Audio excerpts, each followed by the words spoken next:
Hey guys, a civic organization, the Rule of Law and Accountability Advocacy Center, says the current insecurity in the southeast Nigeria should not solely be blamed on the secessionist groups agitating for the actualization of the Biafra nation.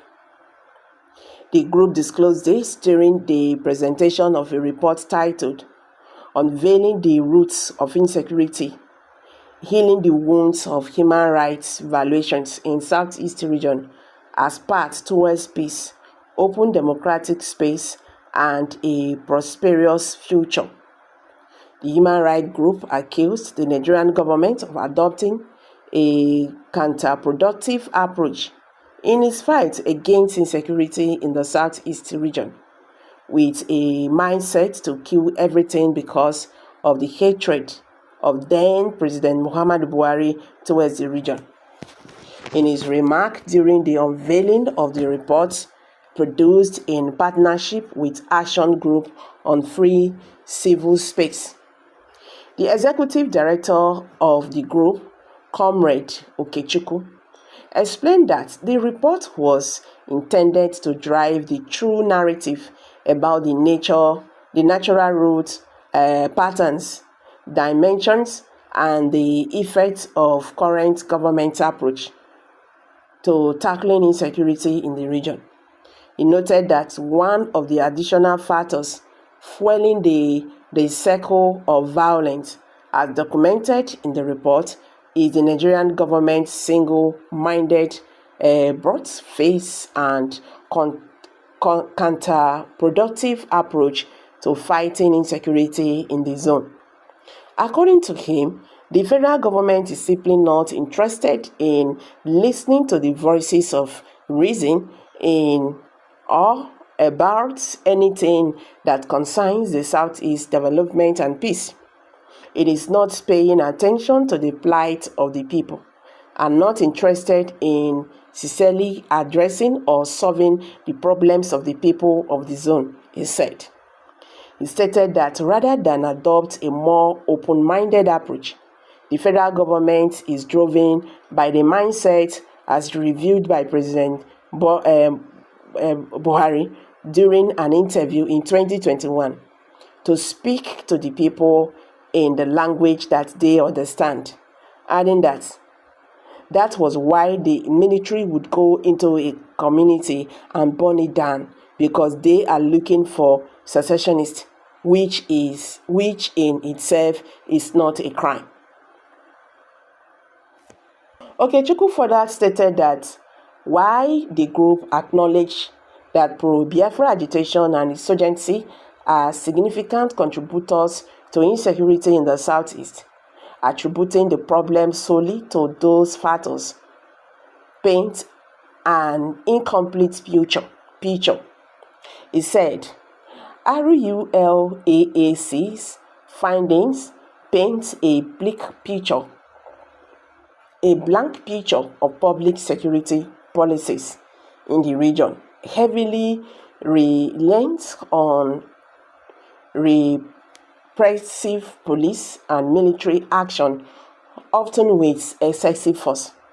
The report documents instances where the police in the Southeast have acted in compliance with reckless directives such as the Sh00T-On-Sight order by President Buhari in 2021 and the Inspector General of Police subsequent order on them to go after IPOB killed them and not worry about shout of human rights violation. The police embarked on indiscriminate mass raid and arrest, incommunicado, detention, torture, public parade, and executions of accused, mostly innocent persons. Not a few people of conscience were shocked to receive the information that no less than 107 citizens were indiscriminately arrested from different locations in Owerri, in Imo State, labeled IPOB members, and arraigned not in any court but at the car park of the Share Camp Police Division, Owerri, and later shifted to the conference hall of the Commissioner of Police, Imo State, with some magistrate presiding. They were charged with offences of treason, including plot to overthrow President Buhari and Governor Hope Uzodinma, and remanded at the Owerri prison. The sheer numbers of persons arrested and arraigned in one day by the police in Imo State for purportedly conspiring to overthrow President Buhari and Governor Hope Uzodinma was outlandish. Police did not show what weapons with which the people, including women and children, were going to carry out the overthrow. That was nothing more than a malicious declaration of war against innocent and law-abiding residents of Imo State, going about their legitimate businesses.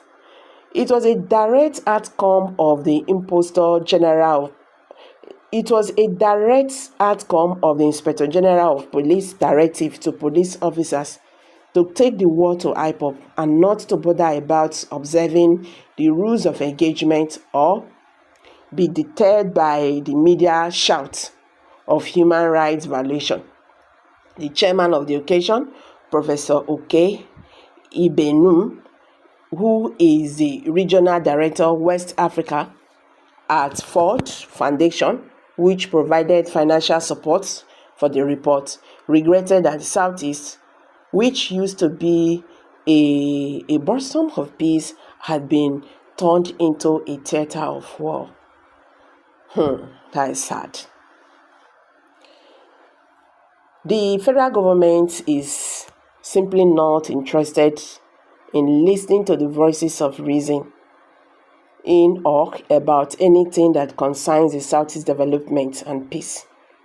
The federal government obeys court orders when it comes to releasing 313 Boko Haram suspects, but ignores orders of some courts to release just one Nnamdi Kanu, and you want youth in the Southeast not to react to such injustice. Buhari's 8 years have come and gone, yet Nigeria has not murdered insecurity or all Igbo youth of the Southeast, now spreading their hatred to our neighbors in the South. Is nothing but building up to a crippling war that will effectively end Nigeria as we know it. Political leaders like Dave Omai, Governor Hope Uzodinma, CC Soludo, Peter Mba, and such scumbags as the Carlos of Abia State are also to blame for escalation of violence and insecurity you see in the Southeast today. Tinubu will soon realize is fully if he keep towing the line of Buhari in dealing with the Southeast. Men don't say what they will do. Men do what needs to be done when the time comes, or if pushed to the wall. Okay, someone just dropped that. So guys, what's your take on this? Let's hear from you. Kindly drop your comments below the comment section. If you are just joining us, please kindly subscribe to this channel and don't forget to give us a thumbs up.